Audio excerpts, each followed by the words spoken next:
Ah non, moi je voulais travailler dans le monde de la bande dessinée, donc par extension aussi du manga, mais je ne savais absolument pas quoi y faire, hein.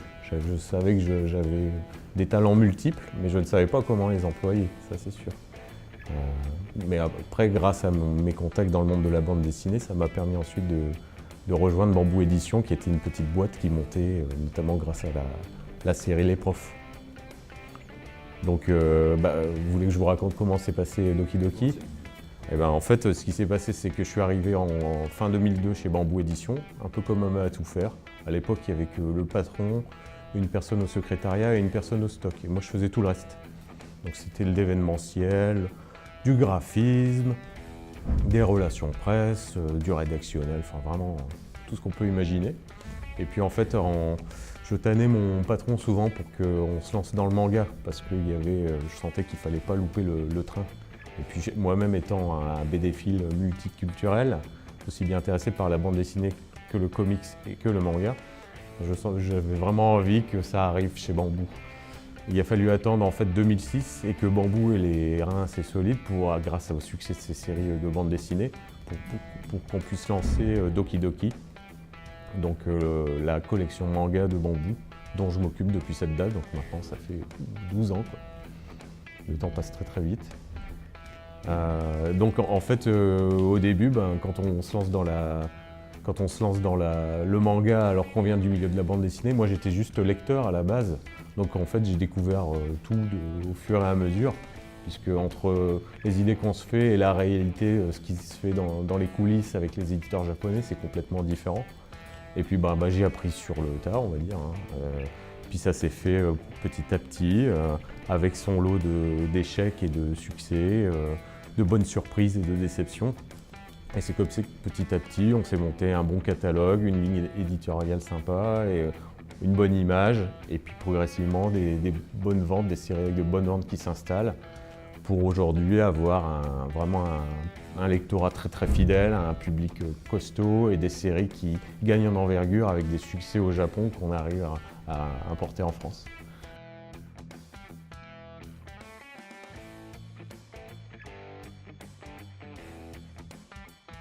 Au niveau éditorial, concrètement, je signe ce que je veux, ce qui m'intéresse. Après, il y a une limite financière. J'ai une enveloppe budgétaire. Si jamais je dois la dépasser, j'en discute avec le grand patron. Mais en fait, je gère mon budget, je gère mes offres, je surveille la rentabilité des titres. Enfin, vraiment, c'est un travail de gestionnaire. En fait, il y a plusieurs métiers dans mon métier.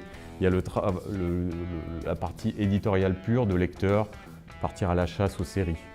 Ensuite, il y a la partie relationnelle avec les éditeurs japonais, c'est-à-dire essayer d'instaurer des bonnes relations sur le long terme pour qu'ils nous fassent confiance et qu'ils nous confient leurs séries.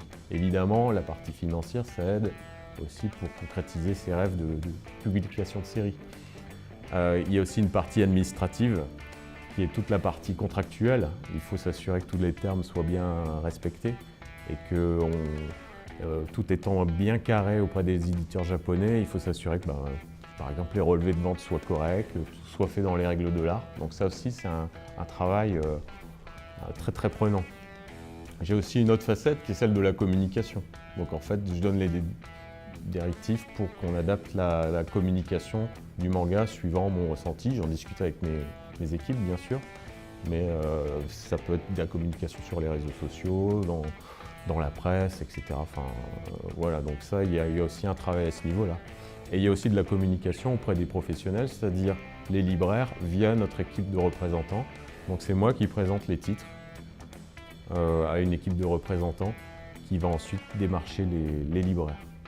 Donc sans parler aussi des interviews avec les journalistes, etc. Donc c'est vraiment très complet, c'est tout le chemin du manga du Japon vers la France de A à Z, on va dire, épaulé heureusement avec des gens de talent.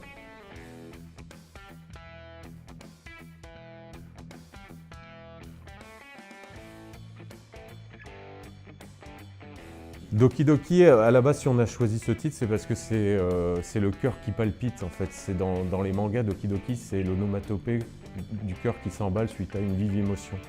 Et donc au moment de choisir un titre un nom pour la collection, on s'est dit c'est bien justement comme on va sélectionner les titres suivant nos coups de cœur, Doki Doki, le cœur qui s'emballe, ça correspond tout à fait. Donc depuis 12 ans, en fait, tous les titres que je sélectionne, j'essaie de faire en sorte d'avoir un intérêt pour eux. Et comme j'ai des goûts assez larges, ça se reflète dans le catalogue aussi. On peut avoir des séries très très différentes. Ça va du thriller au truc un peu plus autour du folklore japonais. Donc là, ça se reflète. Ensuite, ce que j'essaie de garder depuis ces 12 dernières années, c'est un lien particulier avec les lecteurs. C'est-à-dire qu'on n'est peut-être pas le plus gros des éditeurs en France de manga, mais on essaie d'être le plus sympa et le plus proche de ses lecteurs. Donc ça se concrétise sur des échanges au quotidien, par exemple sur les réseaux sociaux ou dans les mails qu'on reçoit, mais aussi sur Japan Expo, où il n'est pas rare que des lecteurs viennent nous voir en disant « Vous êtes vraiment notre éditeur préféré, on vous adore ». Et on retrouve tous nos habitués qui sont contents d'échanger un peu avec nous. Et nous aussi, ça nous fait très plaisir parce que ça nous sort de notre bureau et ça donne aussi un sens à notre travail de rencontrer nos lecteurs vraiment en live. Et c'est pour ça aussi que j'essaie de faire en sorte que plusieurs traducteurs des séries soient présents sur notre stand comme vendeurs pour que ces traducteurs parlent à leurs lecteurs. Et en fait, ils partagent les mêmes intérêts, ils parlent la même langue et ça contribue vraiment à resserrer les liens avec les lecteurs. Et ça, c'est quelque chose auquel je tiens beaucoup. Donc voilà, proximité avec les lecteurs.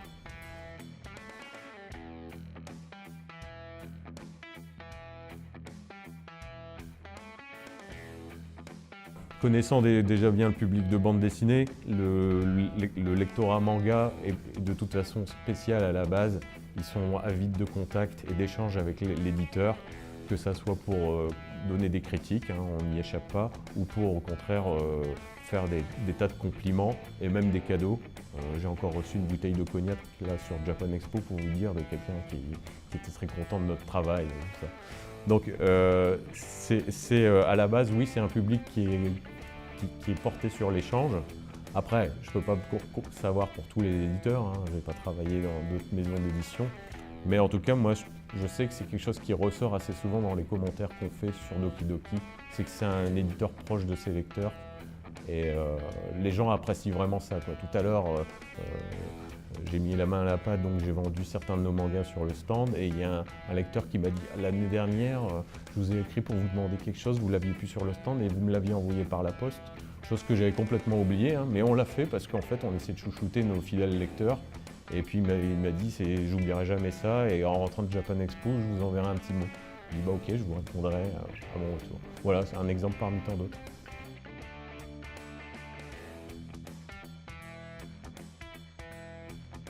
Oui, en fait, les 4 premières années ont été très très difficiles parce que comme je l'ai dit tout à l'heure, on a appris sur le tas, donc avec son lot d'erreurs. D'une part, c'est difficile d'imposer une marque, une collection quand on est inconnu. Il faut aussi avoir des titres avec une certaine aura. Au début, c'est pas toujours évident de les avoir. Donc les 4 premières années ont été difficiles, on a perdu beaucoup d'argent. Et à partir de la 5e année, grâce à des choix qui se sont mis à payer au fur et à mesure, et notamment une série qui s'appelle Sunken Rock, qui a permis vraiment d'installer Doki Doki, on a commencé à devenir de plus en plus rentable et aujourd'hui c'est une affaire qui roule. Et moi de toute façon j'ai toujours à cœur de faire en sorte que Doki Doki, même si c'est une collection de bambou, je veux la gérer vraiment comme si c'était une maison d'édition à part et je veux pas me sentir le boulet de la maison d'édition, je veux qu'elle vive par elle-même avec ses propres moyens.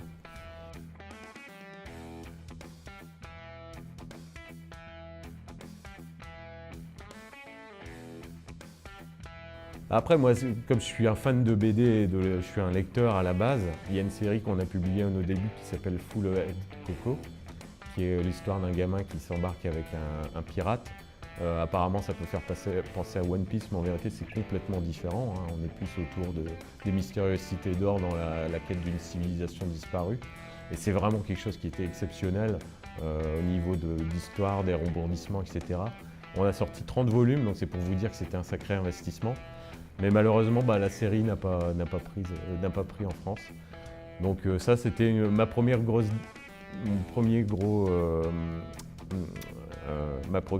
déception. Mais ça m'a aussi formé à ce que, au dur métier d'éditeur, c'est-à-dire qu'en fait, en gros, entre ces gros coups de cœur et la réalité derrière, faut aussi encaisser les coups et il faut aussi savoir se réjouir des bonnes surprises, quoi. Parfois, on fait aussi des paris en se disant je vais sortir une série, est-ce qu'elle va marcher, est-ce que le public va être au rendez-vous? Et quand c'est le cas, je prends par exemple Kennen, qu'on a sorti là dernièrement au printemps. Donc une série que j'ai voulu qu'on travaille un peu comme en disant que c'était dans un univers proche de Princesse Mononoke, qui est un dessin animé que j'adore. Donc on est dans le Japon des légendes, le Japon folklorique avec ses forêts, ses yokai, ses divinités, etc. C'est vraiment magnifique, c'est plein de poésie, mais la question c'est est-ce que c'est pas trop japonais pour toucher la grande majorité du public? Donc c'était quelque part un pari. Et en fait le pari est vraiment gagnant parce que ça a été quasiment un de nos meilleurs démarrages depuis nos débuts. Donc Kennen, vraiment une satisfaction ça ne remplacera pas ma déception du début de Full Head Coco, mais ça fait partie du parcours d'un éditeur, d'avoir des hauts et des bas, et des joies et des peines, quoi.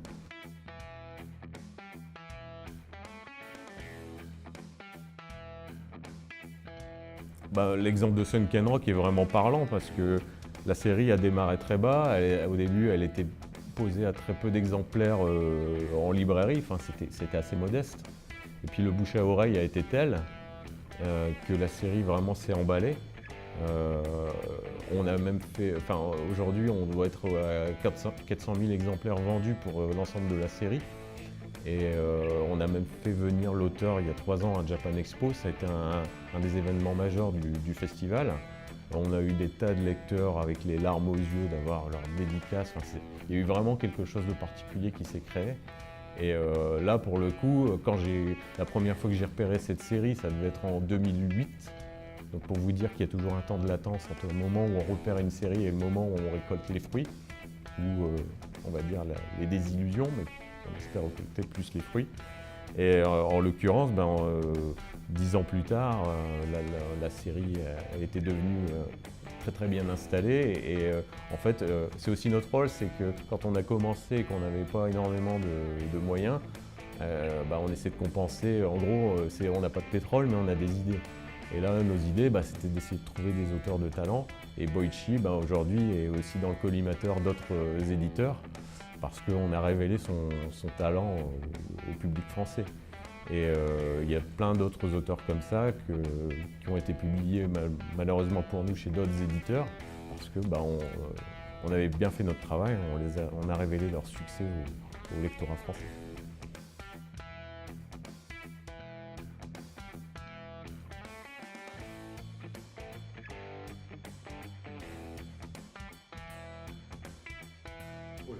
Ça se fait progressivement, c'est-à-dire qu'au début, quand on a commencé en 2006, le premier éditeur qui nous a fait confiance, c'est Shonen Gaosha, l'éditeur justement de Sunken Rock, donc ça tombait très très bien. Et puis en fait, c'est un effet d'entraînement, c'est-à-dire que les éditeurs nous mettent toujours à l'épreuve, c'est-à-dire qu'ils veulent toujours voir si on fait un travail de qualité, si on est réglo dans les relations. C'est ce que je vous disais tout à l'heure au niveau de l'administratif, les relevés de vente, est-ce qu'on est digne de confiance? Et puis je sais qu'ils surveillent aussi, ils se font des rapports, ils discutent entre eux. Et puis petit à petit, on augmente on entre chez de nouveaux éditeurs. Au début, on ne commence pas forcément par leur plus grosse série, mais petit à petit, ils nous en donnent de plus en plus importantes, et puis etc. Et donc, tout ça, en gros, aujourd'hui, on arrive à un stade où on a dépassé la vingtaine d'éditeurs japonais avec qui on travaille.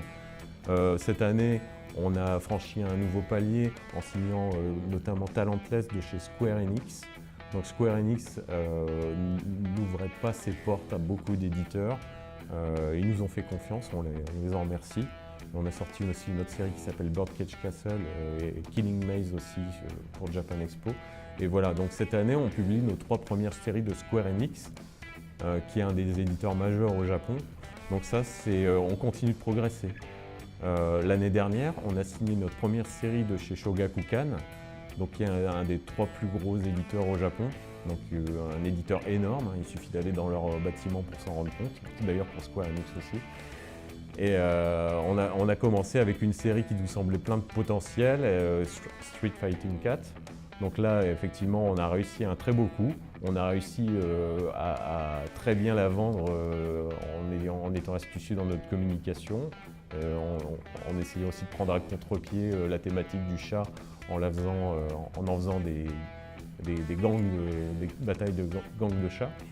Et l'éditeur était très content. Et cette année, on a réussi, on travaille toujours avec un temps d'avance, mais au mois d'octobre, en fait, on va sortir une nouvelle série de chez Shogakukan qui est un gros hit là-bas. Donc on a clairement passé à un gros palier. Cette série, c'est Battle Game in 5 Seconds. Donc pour vous dire, en fait, la série, les 7 premiers tomes ont été tirés à 800 000 exemplaires au Japon. C'est la série la plus consultée du site, d'un site numérique célèbre là-bas. Il faut savoir que le numérique a dépassé, les ventes en numérique ont dépassé les ventes du papier au Japon. Donc là, ils nous ont vraiment donné quelque chose de lourd. Donc on va tout faire en sorte, on va vraiment faire en sorte de bien le travailler pour mériter cette confiance et puis continuer notre progression. Et on est régulièrement en contact avec de nouveaux éditeurs de poids. Il y a des projets en cours qui vont se faire. Je ne peux pas tout vous dire évidemment, mais voilà, on y travaille.